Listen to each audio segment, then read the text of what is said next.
Hi, my name is Dave. I'm your host. You're listening to The Last Podcast, where the first shall be last and the last shall be first. If this is your first time listening, welcome. I'm happy you found me.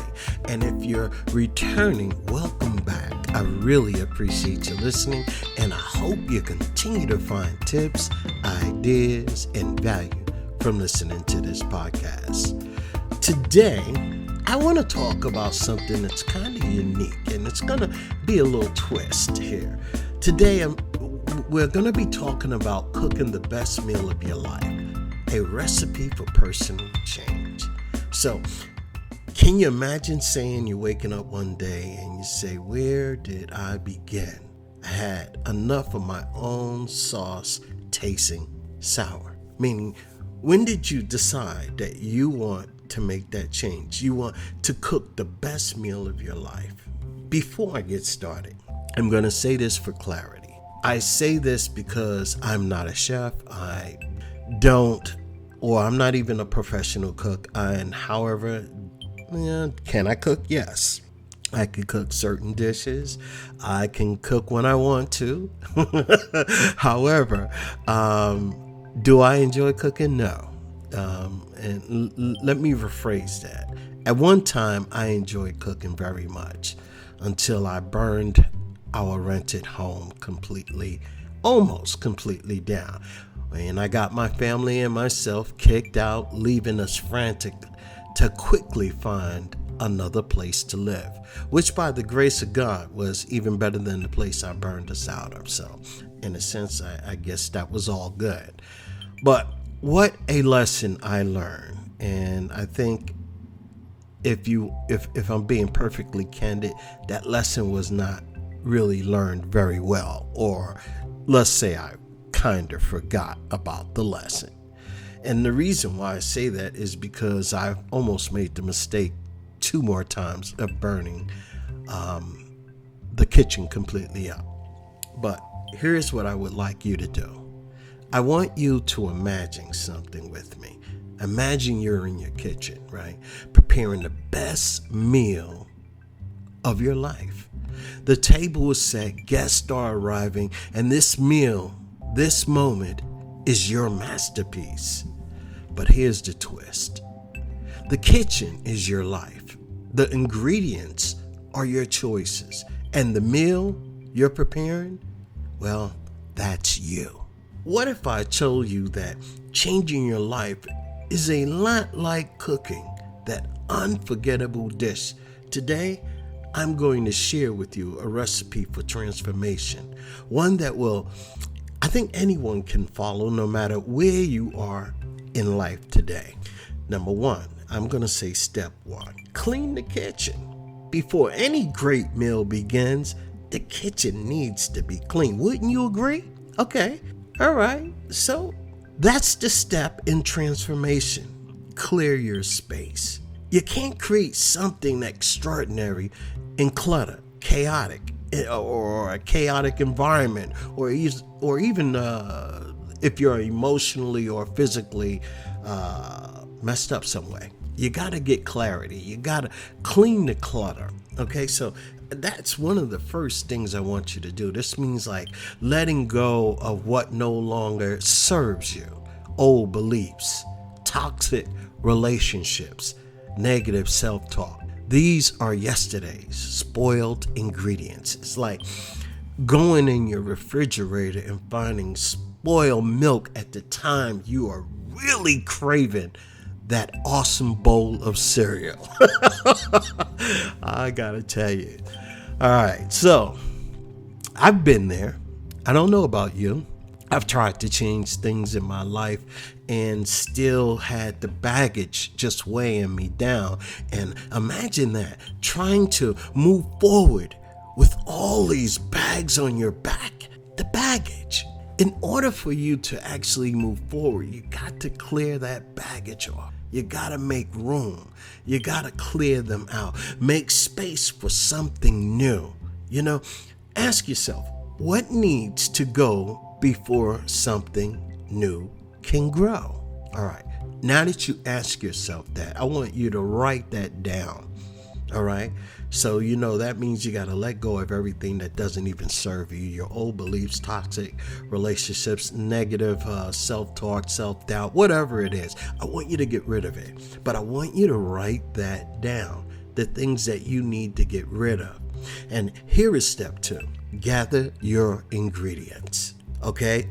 Know what you're working with. Every chef checks their pantry before starting. They have a set of ingredients if they're about to make this amazing dish. They have to make sure that they have everything, so they take stock of their inventory. In life, this means taking stock of your inventory. And what is that? Your strengths, passions if you have any, sitting on the shelf unused. Do you have anything that's gathering dust? What lessons in life have you already learned? So we want to gather all of those things. But here's the big kick. I don't need you to bring in all the pain. I just need you to extrapolate the lessons from your adversities, from your pitfalls, from your crushed dreams, whatever that is. I just need you to extrapolate the lessons learned, not the heartbreaks, the lessons. You don't need fancy ingredients here. Some of the best meals are made with what's already in the house, like whatever you have in your pantry. If you're a cooker, if you're a person who enjoys a good meal, and you generally cook. And I know that because my late wife, she used to enjoy cooking, and she used to watch cooking shows, but her pantry was filled with spices and all kind of stuff. When she throws down, she throws down. And I'm quite sure if you enjoy cooking, that is you too. So you have to make sure you have whatever it is that you need already in your house. All right. So you might be surprised at the flavor that you can create from your own experiences. So that means that you have to write down, and it's pen and paper. I'm telling you right now, there's nothing like gaining clarity from you writing pen or pencil to paper. Really, there's a big difference. To me, there is a disconnect as you're typing. But when you're writing on paper, there's something a little more personal, something a little more tangible, more meaning. Somehow it means more. I want you to write this down on paper. You can throw it away when you're ready, but I need you to write it down. Again, you'll be surprised at your flavors. But here's step 3, what I want you to work with on step 3. I want you to decide what you're going to make. Now, this is your vision, your goal. What kind of life do you want to create? So when, in essence, if you decide that you want to make a cake, you want to bake a cake, what kind of cake is it? Is it a coconut cake? Is it a strawberry cake?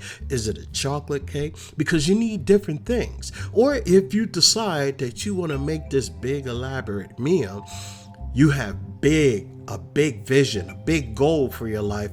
What does that look like? Now, don't speak it.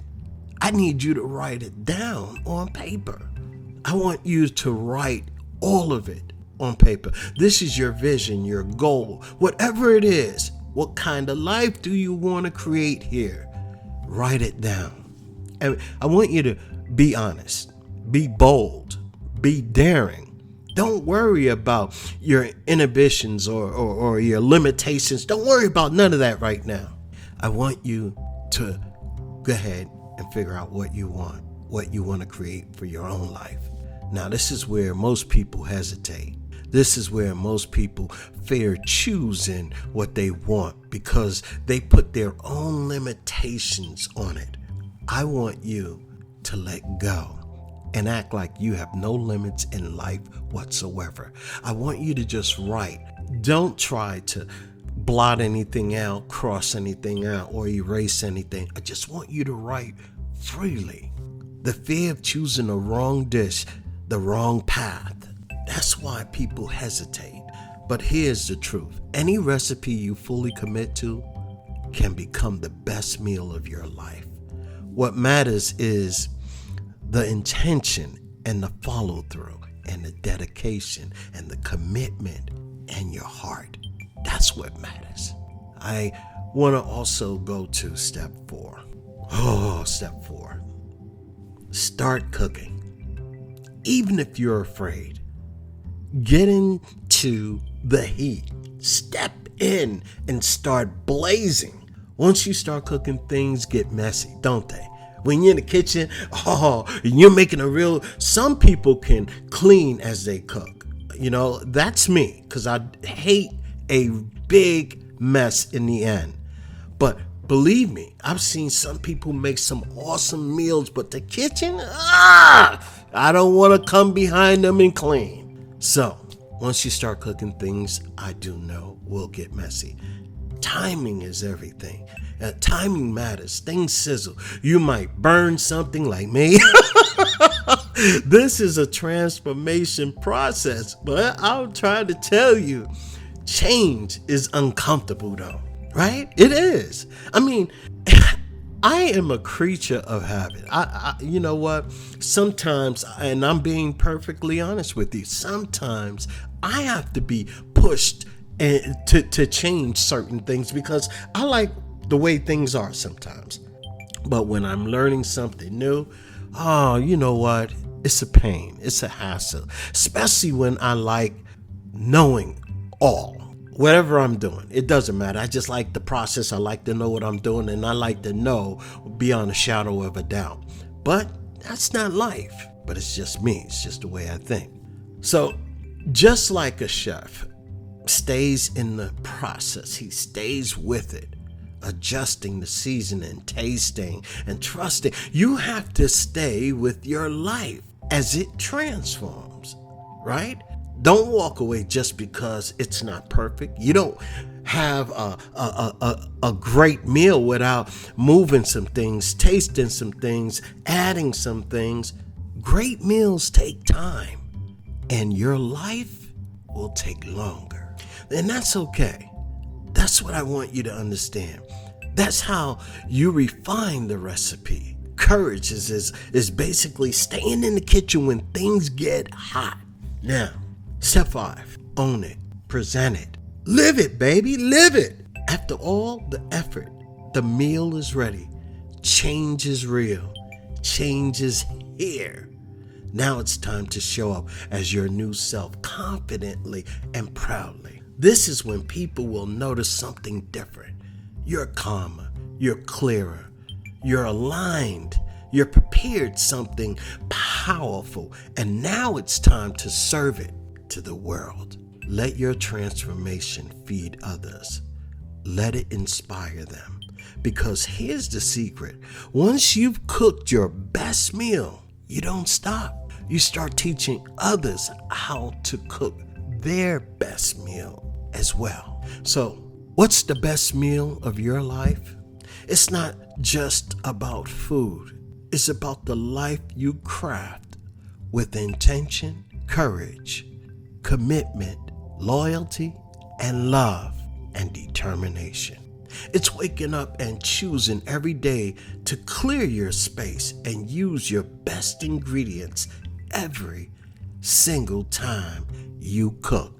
Follow your vision, trust the process, and boldly live your authentic self and your authentic truth of who you are. My name is Dave. You're listening to the last podcast. I like to give a message where sometimes you can tell somebody something and it may go over the head of many people. It's just a simple message. It's just something we have already heard. It's just something that we already know. But here's the kicker. Sometimes you can say the same message 5 different ways and 5 different people will get it because it was said 5 different ways. I hope you enjoyed this podcast, and do me a favor, subscribe. Do me a big favor, subscribe right now. And tell your family and friends, co-workers about this podcast. I look forward to hearing from you. Reach out to me at thelastpodcast443@gmail.com, and let me know your thoughts. Thank you again for listening. Be blessed and have a fantastic week. Bye-bye.